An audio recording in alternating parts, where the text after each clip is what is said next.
I was sipping my morning coffee, scrolling through my usual news feed, when I saw it.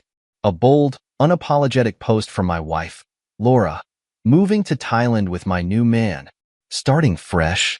It wasn't a message to me. It wasn't a private conversation. It was a public declaration, shared with our friends, family, and even her coworkers. I read it again, and then again, wondering if this was some kind of prank. But no, the comments confirmed it. Some people offered congratulations on her bravery, while others were confused, asking, "What about James? What about me?" Indeed. I sat back in my chair, a slow wave of calm washing over me. She thought this was my first time learning about her betrayal. She thought she blindsided me. But Laura had no idea that I'd been preparing for this moment for months. My response was simple: okay. No anger. No confrontation. Just a single word that I knew would make her wonder. And while she likely reveled in her supposed victory, I leaned back, remembering every red flag that had led to this moment. Laura had been acting strangely for over a year. It started subtly, guarding her phone more carefully, coming home late with vague excuses, and making sudden, unexplained withdrawals from our shared account. At first, I chalked it up to stress. We'd been married for 15 years, and while we'd had our rough patches, I never doubted her loyalty. But then, the signs became impossible to ignore. The work friend she kept mentioning with a little too much enthusiasm turned out to be Michael, a colleague she met during a company retreat. He wasn't just a friend. He was her escape plan. I didn't confront her right away. Instead, I started documenting every suspicious receipt, every late-night text she accidentally left open on her laptop, every phone call she hurriedly ended when I entered the room. It all went into a file. The final piece came 3 weeks ago when I found her trip plan buried in our shared folder. Plane tickets to Thailand, booked under her name and Michael's. She hadn't even bothered to use her personal email. The arrogance was astounding. Laura had underestimated me, assuming I was oblivious or too timid to act. What she didn't know was that I had already moved most of our savings into a separate account, changed the passwords on all our joint accounts, and met with an attorney. She thought she was leaving me in the dust, free to live her new life without consequence. But the truth? I had been quietly dismantling her fresh start for months. And now, with her Facebook post, she had given me the perfect opportunity to expose her for who she really was. I closed my laptop, finished my coffee, and got ready for work. There was no need to rush or panic. Laura's betrayal wasn't the end of my life. It was the start of something new. Later that day, I saw her for the first time since the post. She walked into the house with her head high, a smirk on her face as though she had just delivered the ultimate checkmate. "So," she said, "did you see the announcement?" I met her gaze evenly. "I did. Congratulations." She blinked, her smirk faltering. "That's all you have to say?" I shrugged. "What else is there to say?" She opened her mouth to respond, but I turned and walked away, leaving her standing in the doorway, visibly unsettled. I didn't need to explain myself. She'd made her move, and now it was my turn. The game had just begun, and I was ready to play. 15 years. That's how long Laura and I had been together. When I think back to the early days, it feels like a different lifetime. She was ambitious, vibrant, and full of dreams. I was drawn to her energy, her confidence. We were a team, or so I thought. But somewhere along the way, the foundation of our marriage began to crack. It didn't happen overnight. At first, it was small things, little shifts in her tone, subtle dismissals that I shrugged off as stress. Laura was always focused on her career, climbing the corporate ladder with relentless determination. I admired her drive, but it often left little room for us. Still, I convinced myself it was a phase. Then came the belittling. She would laugh off my accomplishments in front of friends, turning them into jokes for the sake of a punchline. At first, I laughed along, but the comments grew sharper, more pointed. "James could never handle my workload," she once said during a dinner party. The table laughed, and I smiled tightly, swallowing the bitterness rising in my throat. It wasn't just the public jabs. At home, she became distant, spending more time on her phone and less time engaging with me. I'd ask how her day was, and she'd respond with a curt, "Fine," before retreating to the bedroom. When I suggested we go on a weekend trip to reconnect, she rolled her eyes. "I'm too busy for that," she said. "You wouldn't understand." The first real red flag came when she started mentioning Michael. "He's brilliant," she said one night over dinner, her eyes lighting up in a way I hadn't seen in years. "He just gets me." At first, I thought nothing of it. Everyone has work friends, right? But then the mentions became more frequent, her tone more animated whenever his name came up. One evening, I noticed she was texting someone, her face glowing in the light of her phone. "Who's that?" I asked casually. She quickly locked the screen and shrugged. "Just work stuff." The answer was too quick, too rehearsed. Still, I didn't press her. I wanted to trust her, to believe that the woman I had built a life with wouldn't betray me.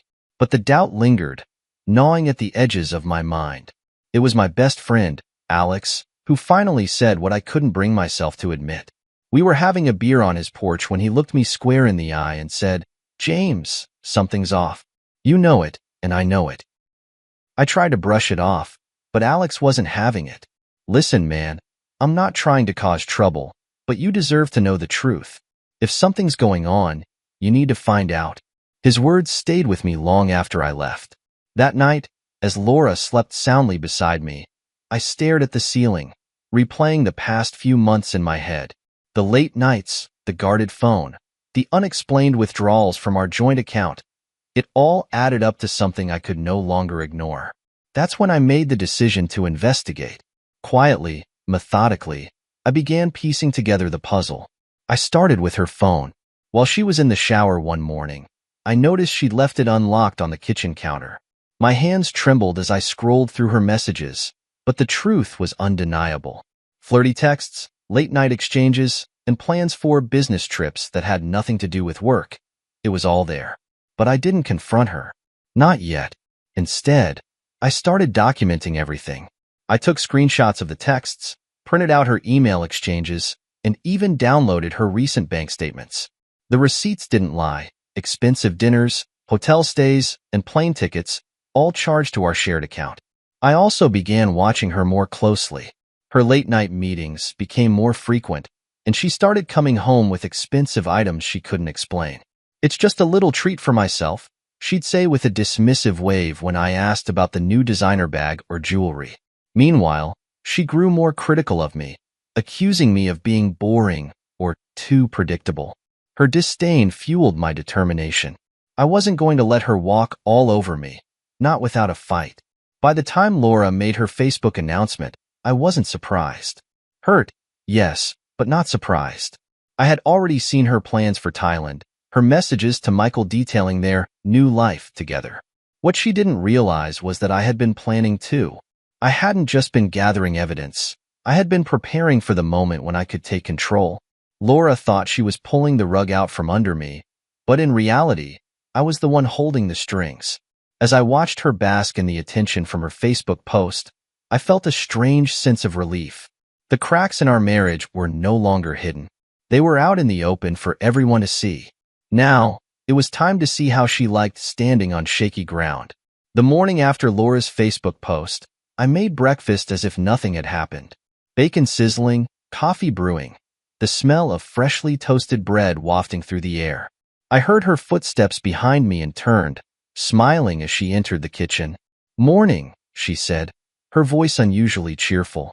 She poured herself a cup of coffee and leaned against the counter, glancing at her phone. I could tell she was waiting for me to bring it up. She wanted a reaction, a fight, something to validate her belief that she held all the cards. But I wasn't going to give her the satisfaction. "Morning," I replied casually, taking a sip of my coffee. "Sleep well?" Her brow furrowed slightly at my indifference. "I assume you saw my post." "I did," I said, my tone as calm as ever. "Congratulations on the big move."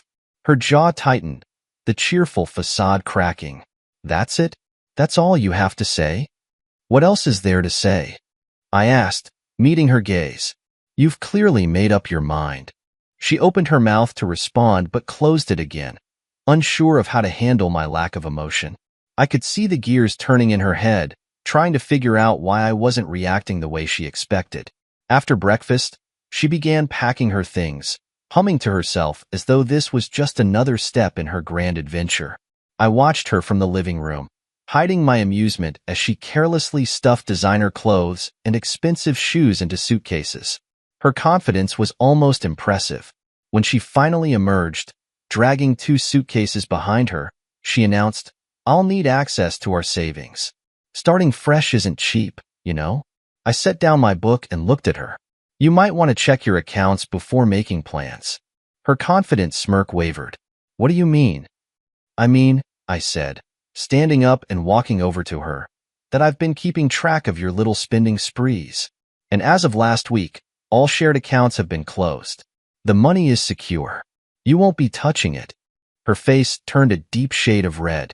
"You can't do that. That money is half mine." "Not anymore," I said, keeping my tone steady. "I transferred the funds into separate accounts you don't have access to. And given the evidence I've collected, good luck arguing for it in court." She snatched her phone and began frantically logging into her banking apps. One by one, her accounts showed zeros where there should have been balances. "This isn't legal," she hissed, her voice rising with each word. "It's perfectly legal," I replied calmly. "Every transaction is accounted for, every dollar moved in accordance with the law. You should have thought about that before using our savings to fund your little trips with Michael." Her eyes widened. "You've been spying on me?" I crossed my arms. "Spying? No. Protecting myself? Absolutely. You see, Laura, while you were busy planning your new life, I was busy preparing for this exact moment." She was stunned, unable to find the words to respond. For the first time in months, maybe years, I felt a sense of control. The balance of power had shifted, and she knew it. "Where am I supposed to go?" she finally asked, her voice trembling. "That's not my problem," I said, shrugging. "You made your bed. Now lie in it." She stood there for a moment, her hands clenched into fists, before storming out of the house. The sound of her suitcase wheels scraping against the pavement was oddly satisfying. That night, I sat in the quiet of the living room, reflecting on the day's events. It wasn't just about the money or the betrayal. It was about taking back control of my life. For too long, I had let Laura's lies and manipulations dictate my happiness. But now, the scales had tipped. I knew this was just the beginning. Laura would fight back, try to regain the upper hand. But I was ready for whatever came next. The evidence I had collected, the plans I had put in place, it was all designed to ensure that she couldn't hurt me any more than she already had. As I sipped my whiskey and stared out the window, I felt a calm determination settle over me. Laura thought she could rewrite our story, cast me as the fool in her narrative. But she had underestimated me. This was my story now, and I was just getting started. The next morning, I met with Sarah, my lawyer, a sharp, no-nonsense woman who had handled more than her fair share of messy divorces. She had a knack for cutting through the chaos and getting straight to the heart of the matter, which was precisely why I hired her. As I laid out the evidence I'd collected over the past few months, Sarah's eyebrows arched in approval. "This is airtight," she said, flipping through screenshots of Laura's text messages, bank statements, and even her social media posts. "You've done your homework." "I didn't have much of a choice," I replied. She made her intentions clear a long time ago. The Facebook post just confirmed what I already knew. Sarah nodded, jotting down notes. "Her announcement works in your favor, publicly declaring her plan to leave you and run off with someone else, while flaunting your shared assets, no less, gives us a strong case for abandonment and infidelity." As we discussed the next steps, I felt a strange mix of emotions. On one hand, I was furious at Laura for her betrayal and arrogance. On the other, I felt an odd sense of relief. The truth was finally out in the open, and I was no longer stuck in a marriage built on lies. Sarah explained how we would proceed. First, we'd file for divorce, citing infidelity and abandonment. Then, we'd freeze all remaining joint assets to ensure Laura couldn't access them. Finally, we'd present the court with the evidence I'd gathered, making it nearly impossible for her to argue for a favorable settlement. "She'll fight back," Sarah warned. "People like her don't go down without a fight. But with this level of documentation, she doesn't stand a chance." True to form, Laura didn't take the news well. When she was served with the divorce papers later that week, she showed up at the house unannounced, pounding on the door until I opened it. "How dare you file for divorce without even talking to me?" she yelled, waving the papers in my face. "You're the one ruining this marriage." I stared at her, incredulous. "You posted on Facebook that you were leaving me for another man. What did you expect?" Her face twisted in anger. "That was a mistake. I was just venting." "Venting?" I laughed bitterly. "You bought plane tickets to Thailand, Laura. You packed your bags and demanded our savings. This wasn't a spur-of-the-moment decision." She opened her mouth to argue, but I cut her off. "I've been quiet for long enough. You don't get to play the victim here. You made your choice, and now you're dealing with the consequences." After she stormed out, I felt a weight lift off my shoulders. For years, I had allowed Laura to control the narrative, to belittle me and dismiss my concerns. But now, the tables had turned. Over the next few weeks, Sarah and I worked tirelessly to build my case. Every detail, no matter how small, was documented and organized. We gathered receipts for her trips with Michael, screenshots of her boasting about her new life on social media, and emails she had carelessly saved on our shared account. We also filed a report with Laura's employer, outlining how she had misused company resources to fund her personal escapades. It was a calculated move, but one I didn't make lightly. Laura had already burned every bridge with me. Now, she was doing the same with her career. As the legal proceedings moved forward, Laura's arrogance began to crumble. Her lawyer was blindsided by the mountain of evidence we presented, and it became clear that she was woefully unprepared for the fight she had picked. One day, Sarah called me with an update. "Laura's lawyer just contacted me," she said. "They're trying to negotiate a settlement." "Let me guess," I replied. "She wants half of everything?" "Of course," Sarah said, her tone dripping with sarcasm. "But we're not giving her that. She has no legal grounds to stand on. The evidence is overwhelmingly in your favor." Despite her lawyer's attempts to salvage the situation, Laura continued to lose ground. Her social media posts were used as evidence of her infidelity and abandonment, while her financial misconduct painted a clear picture of irresponsibility. By the time our first court hearing arrived, Laura looked like a shadow of the woman who had so confidently declared her new life on Facebook. Gone was the smugness, replaced by a strained, desperate expression. As I sat across from her in the courtroom, I felt a pang of something, not sympathy, but perhaps pity. She had built her life on lies and arrogance, and now it was all falling apart.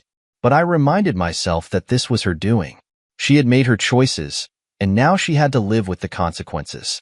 Leaving the courthouse that day, I felt a sense of closure I hadn't expected. The battle wasn't over yet, but the scales were tipping in my favor. For the first time in years, I felt like I was in control of my life. And I wasn't about to let anyone take that away from me. It didn't take long for the cracks in Laura's fresh start to show. The smug confidence she had worn like armor began to falter, especially as her new boyfriend, Michael, revealed himself to be far less reliable than she had anticipated. The first sign of trouble came when Michael started pulling away. I wasn't surprised. Men like him are always charming until reality sets in. When Laura realized that she was now cut off from our shared funds, it didn't take long for Michael to start questioning their relationship. After all, Laura's allure had been tied directly to the lifestyle she could offer him, a lifestyle I had quietly dismantled. A week after our first court hearing, I got an unexpected call from one of Laura's coworkers. "James, you won't believe what's going on here," she said, lowering her voice as though someone might overhear. "Laura's being investigated. Something about using company funds for personal trips." I couldn't help but smile. The report Sarah and I had filed with Laura's employer had done its job. They were looking into her expense reports, uncovering a pattern of suspicious charges that matched the timeline of her trips with Michael. "She's been acting really strange," the coworker continued. "I think she knows her days here are numbered." After we hung up, I leaned back in my chair, satisfied. Laura's perfect plan was coming undone, piece by piece, and there was nothing she could do to stop it. Meanwhile, Michael was beginning to see the writing on the wall. According to mutual friends, He had started distancing himself from Laura, spending less time with her and more time with his own circle. When Laura's financial troubles became public knowledge, Michael ghosted her entirely. I received confirmation of their fallout through a late-night text from Laura. Her usual bravado was gone, replaced by desperation. "I don't know what to do," she wrote. "Michael's gone, and I'm losing everything." I didn't reply. What was there to say? She had made her choices, and now she was living with the consequences. Laura's social media, once filled with glamorous photos and bold declarations, turned eerily quiet. The few posts she did make were vague and cryptic, hinting at struggles she couldn't openly admit. Friends who had initially supported her started to distance themselves, likely embarrassed by their association with her public downfall. Even her family began to pull back. Her parents, who had always been cautious about meddling in our marriage, reached out to me for the first time since the Facebook announcement. "We're so sorry about everything, James," her mother said over the phone, her voice heavy with regret. "We had no idea things had gotten so bad. Is there anything we can do to help?" It was a bittersweet moment. On one hand, their acknowledgement felt like a small vindication. On the other, it reminded me of how much damage Laura had caused, not just to me, but to everyone around her. Despite all of this, Laura still tried to salvage her position during our next court hearing. She arrived looking haggard, her usual polished appearance replaced by dark circles and a strained expression. Her lawyer seemed just as exhausted, clearly frustrated by the lack of a solid defense. Sarah and I, on the other hand, were fully prepared. We presented even more evidence of Laura's financial misconduct, including the findings from her employer's investigation. The judge was unimpressed by her attempts to explain away her actions, and it became increasingly clear that her case was crumbling. By the end of the hearing, Laura looked defeated. Her lawyer whispered something to her, but she didn't respond. She just sat there, staring blankly at the table in front of her. Outside the courthouse, I ran into Sarah, who had a rare smile on her usually stoic face. "We're making good progress," she said. "She doesn't have much left to stand on." I nodded, feeling a sense of relief. For the first time in years, I felt like I was on solid ground. Laura's betrayal had taken so much from me, but now I was starting to rebuild, stronger, wiser, and more prepared for whatever came next. Later that evening, I received another text from Laura. This one was shorter, more direct. "Can we talk?" I didn't reply. There was nothing left to say. She had made her bed, and now she had to lie in it. As I sat in the quiet of my home, I reflected on everything that had happened. Laura's perfect plan had been built on lies and arrogance, and now it was falling apart. Meanwhile, I had found a sense of clarity and purpose that I hadn't felt in years. This wasn't just about winning a legal battle or getting revenge. It was about reclaiming my life. And with every piece of Laura's plan that unraveled, I felt one step closer to the freedom I deserved. Walking into the courtroom for the first official day of our divorce proceedings, I felt an odd combination of nerves and determination. Laura was already seated, her lawyer whispering furiously in her ear. She glanced up at me, her eyes narrowing, as though her glare alone could unnerve me. But I refused to flinch. I wasn't the same man she had dismissed and betrayed. My lawyer, Sarah, greeted me with her usual confidence. "We've got this," she said, her tone steady and reassuring. "She doesn't stand a chance." I nodded, taking my seat and keeping my focus on the documents in front of me. Everything I had done over the past few months, gathering evidence, securing my finances, preparing for this very moment, had led to this. Laura thought she could outsmart me, but today, she was about to learn otherwise. The judge entered, and the room quieted. The hearing began with Laura's lawyer presenting her demands: spousal support, half of our shared assets, and even the house. It was laughable, given the circumstances, but I kept my expression neutral. Then it was Sarah's turn. She stood, calm and poised, and began laying out the evidence we had meticulously compiled. First, the social media posts where Laura had openly boasted about leaving me for another man. Then, the financial records showing her misuse of our joint funds. Finally, the evidence from her employer's investigation, which revealed her personal expenses disguised as work-related costs. With each piece of evidence presented, Laura's confidence seemed to falter. Her lawyer's objections were weak and easily overruled, and it became increasingly clear that they were unprepared for the mountain of evidence we had amassed. One of the most damning moments came when Sarah presented screenshots of Laura's text with Michael. The messages, filled with plans to run away and mocking remarks about my supposed cluelessness, painted a vivid picture of her betrayal. "Your Honor," Sarah said, her voice cutting through the room, "this is not a case of mutual marital breakdown. This is a case of one party's deliberate deception and financial misconduct." The judge leaned back in his chair, his expression stern. "Mrs. Turner," he addressed Laura directly, "do you have any response to these allegations?" Laura stammered, her usual composure replaced by visible panic. "Those messages are taken out of context," she said weakly. It wasn't what it looks like." But the evidence was irrefutable. The court could see through her attempts to downplay her actions, and so could I. During a recess, Sarah and I stepped outside to review the morning's proceedings. "She's on the ropes," Sarah said with a small smile.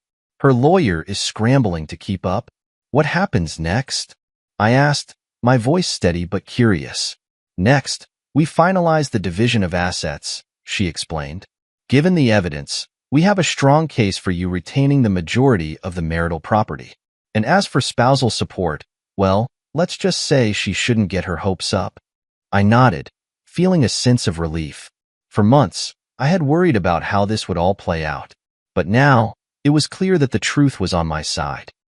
When we returned to the courtroom, Laura's lawyer made a last-ditch effort to paint her as the victim, citing the length of our marriage and her contributions as a wife. But Sarah was quick to counter, pointing out how Laura had systematically dismantled our relationship through her actions. The judge listened carefully before delivering his preliminary ruling. While the final decision would take more time, it was clear that the court was leaning heavily in my favor. Laura's demands for spousal support were denied outright, and the judge indicated that I would likely retain the majority of our assets.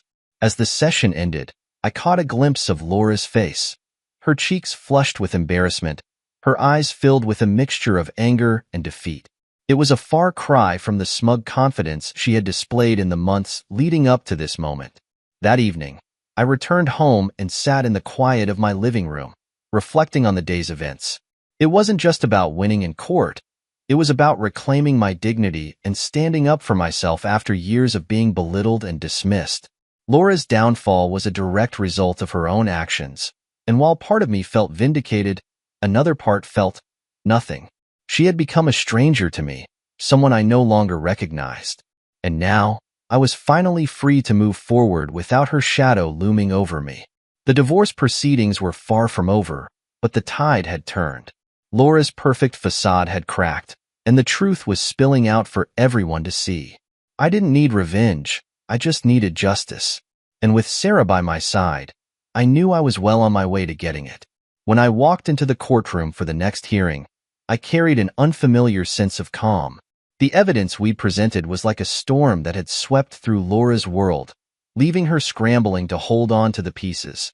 I, on the other hand, was finding my footing, piece by piece, rebuilding my life. Laura sat across the room, her once confident demeanor now replaced by an air of uncertainty. She avoided my gaze, her lawyer whispering something that clearly did little to comfort her. I almost felt sorry for her. Almost. The hearing focused on the division of assets. Laura's lawyer tried one last time to argue for a 50-50 split, claiming that her contributions as a wife warranted an equal share. Sarah, as sharp as ever, calmly dismantled their argument. "Your Honor, the evidence clearly shows that Mrs. Turner violated the trust of this marriage through infidelity and financial misconduct," Sarah said, her voice firm but measured.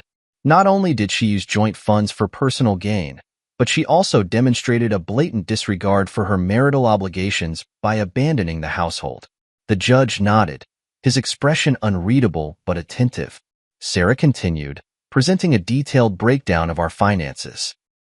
She highlighted the steps I had taken to secure my assets once Laura's betrayal became evident, ensuring that her reckless spending didn't jeopardize our financial stability. Laura's lawyer objected, attempting to paint me as controlling for locking her out of the accounts. But Sarah was prepared for this too. Mr. Turner acted in the best interest of preserving marital assets, she argued. Had he not done so, Mrs. Turner's actions could have left both parties in significant financial jeopardy. By the time the judge delivered his ruling, it was clear that Laura's position had crumbled. I was awarded full ownership of the house, my retirement accounts, and the majority of our savings. Laura was left with a fraction of what she had demanded, and her request for spousal support was once again denied. The gavel hit the desk, and it was over. Laura's lawyer looked defeated, while Sarah offered me a rare smile of triumph. I couldn't help but feel a surge of relief. This wasn't just a legal victory, it was a validation of everything I had endured. Outside the courtroom, I ran into Laura. She approached me hesitantly, her eyes darting around as if searching for the right words. "James," she began, her voice barely above a whisper. "I never meant for it to end like this." I looked at her, the woman I had once loved, and felt nothing. Her apology, if it could even be called that, felt hollow. She wasn't sorry for what she'd done. She was sorry she had been caught, sorry for losing. "It ended the way you chose," I replied simply. "I just ensured you faced the consequences."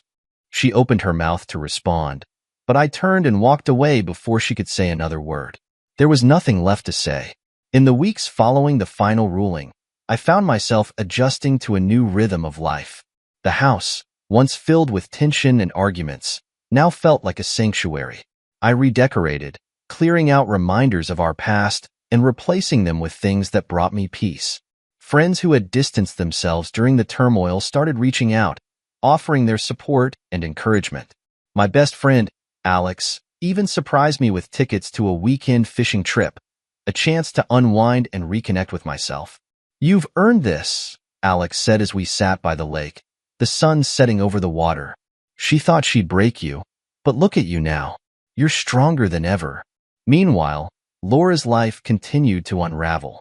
Word of her affair and financial misconduct had spread, making her a pariah among our mutual friends.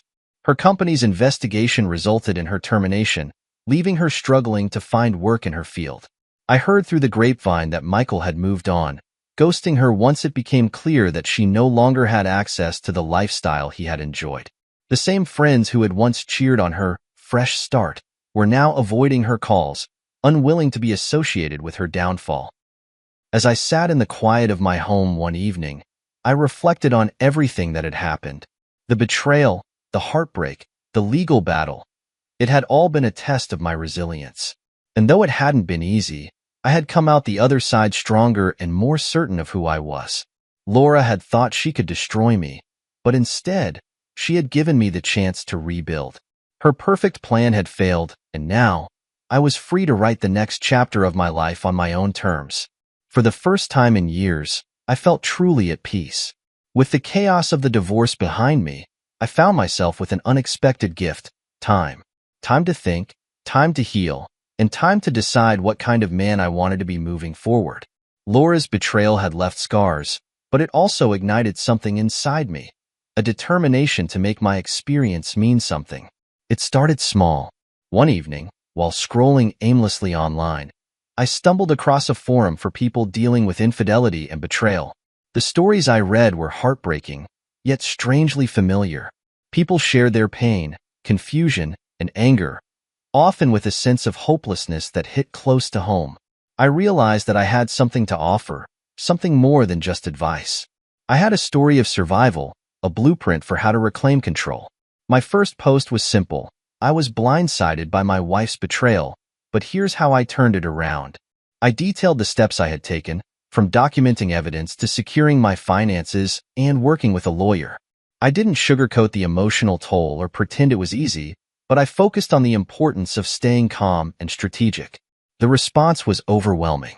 People flooded the thread with comments, thanking me for sharing my journey and asking for advice on their own situations. I spent hours responding, offering encouragement and practical tips. For the first time since Laura's Facebook bombshell, I felt a sense of purpose. Encouraged by the positive feedback, I decided to take it a step further. With Alex's help, I set up a blog where I could share my story in greater detail. I called it Reclaiming Your Life, a nod to the journey I had taken from heartbreak to healing. The blog covered everything from legal strategies and financial planning to emotional recovery and rebuilding trust in oneself. At first, I wondered if anyone would read it. But within weeks, the site was attracting thousands of visitors. Emails began pouring in, some from people thanking me for giving them hope, others asking for advice on navigating their own betrayals. One message stood out. It was from a woman named Claire, who wrote, "I read your story and realized I wasn't crazy for wanting to take back control of my life. Your blog gave me the courage to leave my cheating husband and start fresh. Thank you for being a light in the darkness." Her words brought tears to my eyes. I had started the blog as a way to process my own pain, but it was becoming something bigger, a way to help others find their strength. As the blog grew, so did my vision. I began writing ebooks, creating resources to help people protect themselves financially and emotionally during a divorce. I even started hosting live webinars, sharing my insights with audiences from around the world. Alex, ever the cheerleader, suggested I take things further. "You should write a book," he said one evening over dinner. "Your story is powerful, and people need to hear it." The idea terrified me. Writing a blog was one thing, but a book? That felt like exposing myself on a whole new level. Still, the seed was planted, and the more I thought about it, the more I realized he was right. My journey wasn't just about surviving betrayal. It was about thriving in its aftermath. I spent months pouring my heart into the manuscript, reliving the highs and lows of the past year. Writing was cathartic, but it was also challenging. There were moments when the pain resurfaced, when I questioned whether sharing my story was worth it. But every time doubt crept in, I thought of people like Claire, the ones who needed to know they weren't alone. By the time the book was finished, I felt a sense of accomplishment I hadn't experienced in years. It wasn't just a story about betrayal. It was a guide for anyone who felt broken and needed a way to rebuild. I titled it From Broken to Better, Reclaiming Your Life After Betrayal. The book's release exceeded all my expectations. It quickly climbed the charts in its category, earning glowing reviews and sparking conversations online. Readers shared their favorite quotes and takeaways, tagging me in posts that celebrated their own journeys of resilience. I was invited to speak at events, sharing my story with audiences who resonated with my message. Standing on stage for the first time, I felt a wave of nerves, but as I began to speak, those nerves gave way to something else: confidence. This was my story, and it mattered. Through it all, I remained grounded. My focus wasn't on fame or recognition. It was on helping others navigate the darkness I had once faced. The more I connected with people, the more I realized how universal my experience was. Betrayal might look different for everyone, but the pain, the struggle, and the resilience were the same. Looking back, it was almost ironic. Laura's betrayal, which had once felt like the end of my world, had become the catalyst for something greater. She had tried to break me, but instead, she had given me the opportunity to build something new. As I closed my laptop one evening, reading the latest comments from readers, I felt a deep sense of peace. My mission wasn't just about revenge or justice. It was about growth, healing, and helping others find their way. And in doing so, I had found my own. It had been months since the final court ruling, and while I was focused on moving forward, Laura's life seemed to spiral further out of control. I hadn't planned on keeping tabs on her, but word of her downfall reached me through mutual friends and social media. It was impossible not to hear about it. Laura had once lived for appearances, designer clothes, lavish trips, and her carefully curated social media feed. Now, her posts had dwindled to nothing. The friends she once flaunted were nowhere to be seen. Her life had gone from champagne brunches to a reality she likely never thought she'd face. Michael, the man she had left me for, had disappeared as quickly as he had arrived. According to a former co-worker of Laura's, he ghosted her after realizing her financial stability had evaporated. Her company had completed its investigation into her misuse of resources and fired her, leaving her without the steady income she had relied on to fund her lifestyle. When I heard this, I couldn't help but think about the arrogance she displayed the day she announced her plan to leave. She had been so sure of her new life, her fresh start. But life has a way of humbling even the most self-assured. One evening, while I was working on a new blog post, I received a notification that Laura had reached out through the contact form on my website. I hesitated before opening it, unsure of what to expect. The message was short but desperate. "James, I don't know what to do. I've lost everything. Please, can we talk?" I stared at the screen, a mix of emotions swirling within me.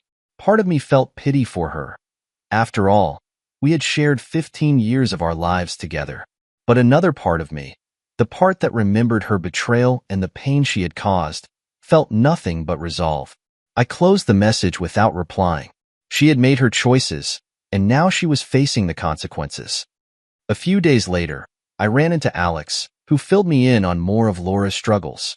Apparently, she had tried reaching out to mutual friends for help, but most had distanced themselves after the fallout of her actions. Even her family, who had initially supported her, had grown tired of her excuses and manipulations. "She's staying in a studio apartment now," Alex said, shaking his head, "barely making ends meet with part-time gigs. It's a far cry from the life she used to have." I nodded, not surprised. "She always thought she was untouchable," I said. "But actions have consequences."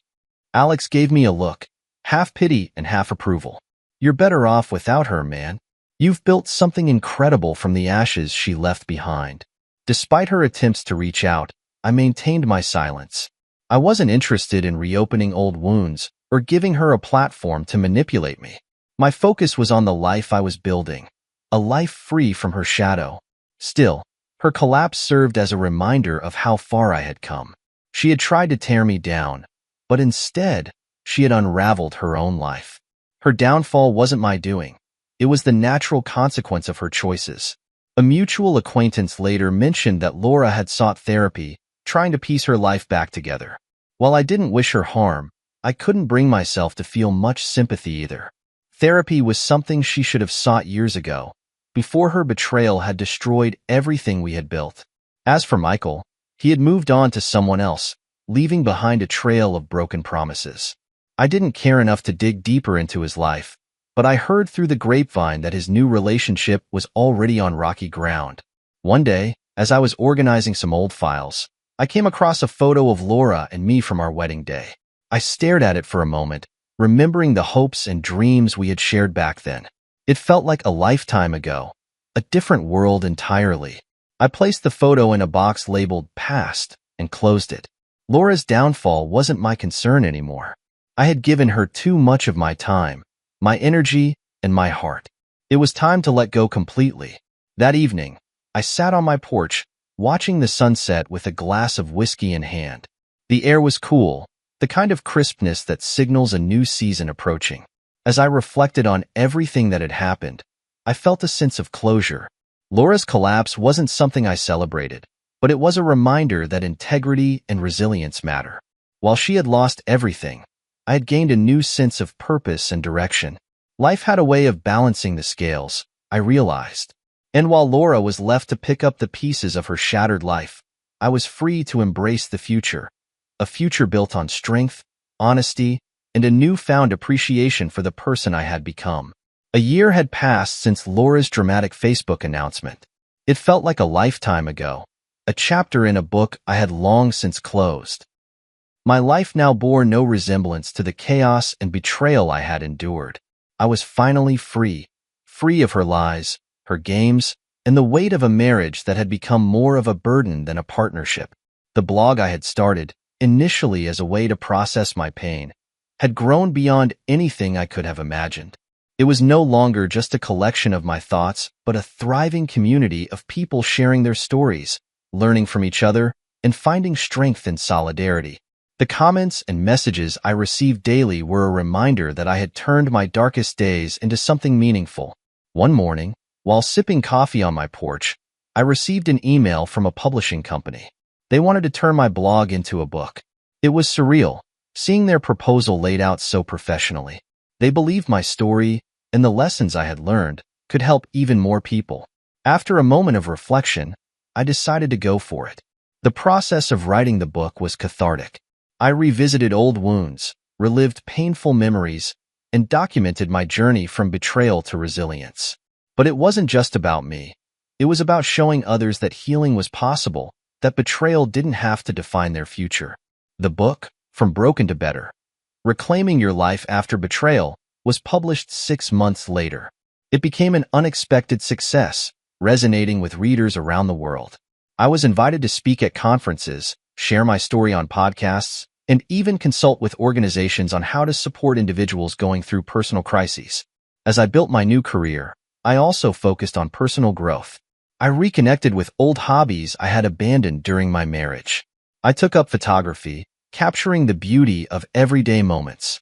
I joined a hiking group, finding solace in the simplicity of nature. And I traveled, something Laura had always deemed a waste of money. Standing at the edge of a cliff in Scotland, or watching the sunrise over the Grand Canyon reminded me how vast the world was and how small my past problems seemed in comparison. Through it all, my best friend, Alex, remained a constant presence.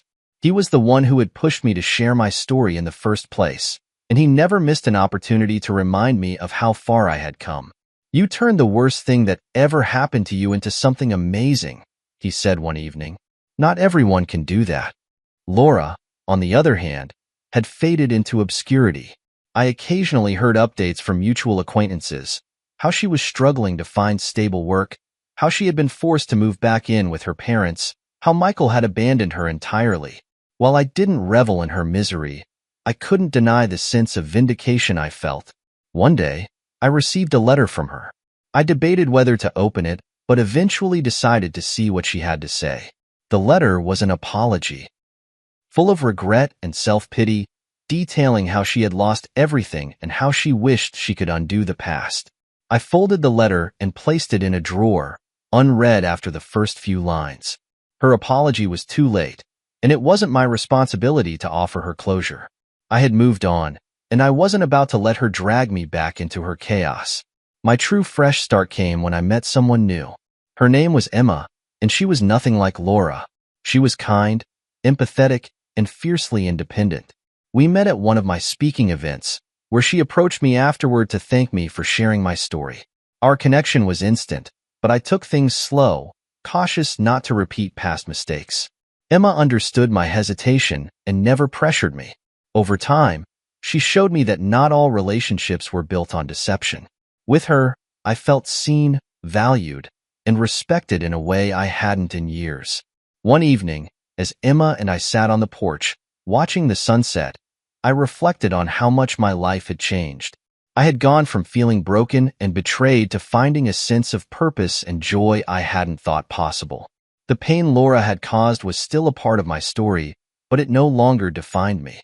Emma placed her hand on mine and smiled. "You've come a long way, James," she said softly. "I have," I agreed, squeezing her hand. "And I couldn't have done it without people like you." As the sun dipped below the horizon, I raised my glass in a quiet toast to new beginnings, to resilience, and to the life I had rebuilt from the ashes of betrayal. Laura's Facebook bombshell had been the catalyst for my transformation, but it was my determination, my choices, and the support of those who truly cared that had brought me here. For the first time in years, I felt truly content. The past was behind me, the present was mine to enjoy, and the future was a blank slate filled with possibilities. Life had come full circle, and I was ready to embrace whatever came next.